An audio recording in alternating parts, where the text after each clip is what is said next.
हाथ काट कर रख दूंगा ये नाम समझ आ जाए तो। कितनी दिक्कत होगी पता है राम समझ आ जाए तो। भाई राम राम तो कह लोगे पर राम सा दुख भी सहना होगा। पहली चुनौती ये होगी कि मर्यादा में रहना होगा। और मर्यादा में रहना मतलब कुछ खास नहीं कर जाना है, बस त्याग को गले लगाना है और अहंकार जलाना है। अब अपने राम लला के खातिर इतना ना कर पाओगे और शबरी का जूठा खाओगे तो पुरुषोत्तम कहलाओगे। काम क्रोध के भीतर रहकर तुमको शीतल बनना होगा। बुद्ध भी जिसकी इच्छाओं में बैठे वैसा पीपल बनना होगा ये सब कुछ, और वो भी शून्य में रहकर प्यारे। तभी तुमको पता चलेगा कि कितने अद्भुत राम हमारे। सोच रहे हो कौन हूं मैं? चलो बता ही देता हूं। तुमने ही तो नाम दिया था मैं पागल कहलाता हूं। नया नया हूं यहाँ पे तो ना पहले किसी को देखा है। वैसे तो हूं त्रेता से, मुझे कृष्ण किसी ने कलयुग भेजा है। भाई बात वहां तक फैल गई है कि यहाँ कुछ तो मंगल होने को है कि भरत से भारत हुए राज में सुना है राम जी आने को है। बड़े भाग्यशाली हो तुम सब। नहीं, वहां पे सब यही कहते हैं कि हम तो राम राज्य में रहते थे पर इन सब में राम रहते हैं। यानी तुम सब में राम का अंश छुपा है। नहीं मतलब वो तुम में आते हैं रहने। सच है या फिर गलत खबर? अगर सच्ची है तो क्या कहने।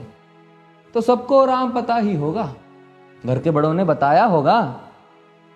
तो बताओ फिर कि क्या है राम। बताओ फिर कि क्या है राम। बताओ। अरे पता है तुमको क्या है राम? या बस हाथ धनुष तरकश में बांध, या वन में जिन्होंने किया गुजारा, या फिर कैसे रावण मारा लक्ष्मण जिनको कहते भैया, जिनकी पत्नी सीता मैया। फिर ये तो हो गई वही कहानी, एक था राजा एक थी रानी। क्या सच में तुमको राम पता है? या वो भी आकर हम बताए? बड़े दिनों से हूं यहां पर, सब कुछ देख रहा हूं कब से। प्रभु से मिलने आया था मैं, उन्हें छोड़कर मिला हूं सबसे। एक बात कहूं अगर बुरा ना मानो, नहीं तुम तुरंत ही क्रोधित हो जाते हो। पूरी बात तो सुनते भी नहीं, सीधे घर पर आ जाते हो। ये तुम लोगों के नाम जपो में पहले सा आराम नहीं। ये तुम लोगों के नाम जपो में पहले सा आराम नहीं। इस जबरदस्ती के जय श्री राम में सब कुछ है, बस राम नहीं। ये राजनीति का दाया बाया जितना मर्जी खेलो तुम। दाया बाया, अरे दाया बाया ये तुम्हारी वर्तमान प्रादेशिक भाषा में क्या कहते हो उसे? हाँ वो लेफ्ट एंड राइट। ये राजनीति का दाया बाया जितना मर्जी खेलो तुम चेतावनी को, लेकिन मेरी अपने जहन में डालो तुम। निजी स्वार्थ के खातिर अगर कोई राम नाम को गाता हो तो खबरदार अगर जुर्रत की और मेरे राम को बांटा तो।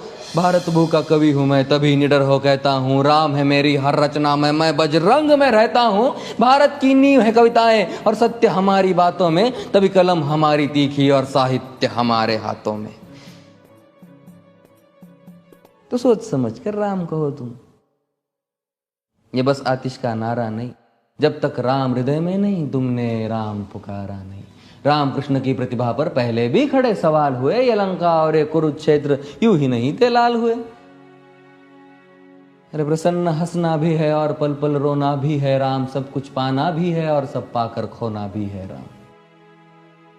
ब्रह्मा जी के कुल से होकर जो जंगल में सोए हो, जो अपनी जीत का हर्ष छोड़ रावण की मौत पे रोए हो। शिव जी जिनकी सेवा खातिर मारुत रूप में आ जाए, शेष नाग खुद लक्ष्मण बनकर जिनके रक्षक हो जाए। और तुम लोभ क्रोध अहंकार छल कपट सीने से लगा कर सो जाओगे तो कैसे भक्त बनोगे उनके, कैसे राम समझ पाओगे? अघोर क्या है पता नहीं और शिव जी का वरदान चाहिए। ब्रह्मचर्य का इल्म नहीं, ने भक्त स्वरूप हनुमान चाहिए। भगवा क्या है पता, लहराना सबको होता है पर भगवा क्या है वो जाने जो भगवा ओढ़ के सोता है। राम से मिलना, राम से मिलना, राम से मिलना है ना तुमको? निश्चित मंदिर जाना होगा पर उससे पहले भीतर जा संग अपने राम को लाना होगा। जय सिया राम। और हाँ, अवधपुरी का उत्सव है, कोई कसर नहीं, सब खूब मनाना। मेरे प्रभु है आने वाले, रथ को उनके खूब सजाना। वो द्वापर में कोई राह तके है, मुझे उनको लेने जाना है। चलिए तो फिर मिलते हैं, हमें भी अयोध्या आना है। जय सिया राम। फिर से